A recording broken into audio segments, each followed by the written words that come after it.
Penîrê Amedê li tevaya Tirkiye bi nav û dengê li gel nav û dengbûna wî çêkirina wî jî gelek bi zehmet e. Hostên penîrên Amedê li îmalatxaneyan de bi derfetên kêm penîr çê dikin û difroşin welatiyan. Hostên penîran di destpêkê de sibehê zû ji gundên Berbiçiyayê ve şîr kom dikin tînin cî îmalatxaneyê. Bi makîneyan şîr berdidin beroşan. Dibin germaya agrê 34 pileyê de şîr dikelînin û duvre dimeynînin.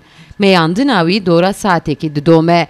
Piştî meyandinê penîrê ji parzuyan derbas dikin. Piştre jî di sed pileyê agrê de dehelînin û dikin penîr.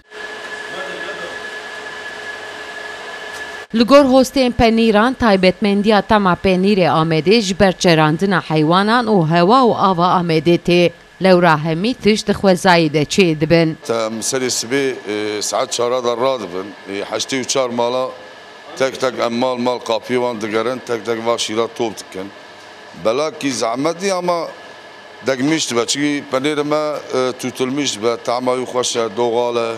Vê penêrê me weka ki em diya me 5 sal berê 40 sal berê çawa çê dikin em wer çê dikin. Herangî qatqî madesî, herangî îşlem em nakin.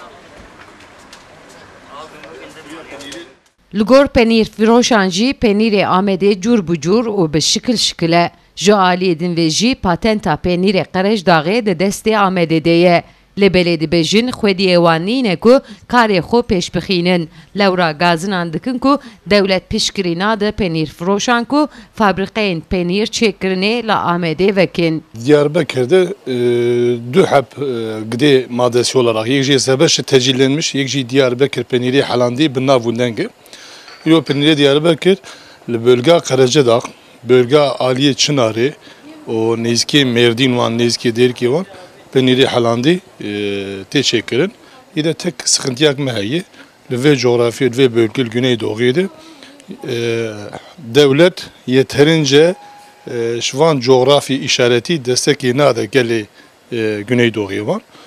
Halbuki li vira wan îro destekê bideye. Li vê merkezê de hinek gelek fabrîkayê jî çê bivêje. Gelek jî îşçî jî bê şoxlandin. Veya ji bo gelê Güneydoğu, gelê Amedê wan de şu an bê geçim kaynağı evê çê bivêjin. Hal vî em dixwazin ki li vira jî destekekê bidin van penîrcîna. Penîrên Amedê berî niha li malan bi destê dayîkan bi şiklê hunandinê de hate çêkirin. Lê belê niha penîr di îmalatxaneyan de bi destê zilaman tê çêkirin. Penîrên ku tên amadekirin li dezgehên dukanan de tê nîşandan. Herî zêde müşteriyên penîrên Amedê jî ji bajarên dinin.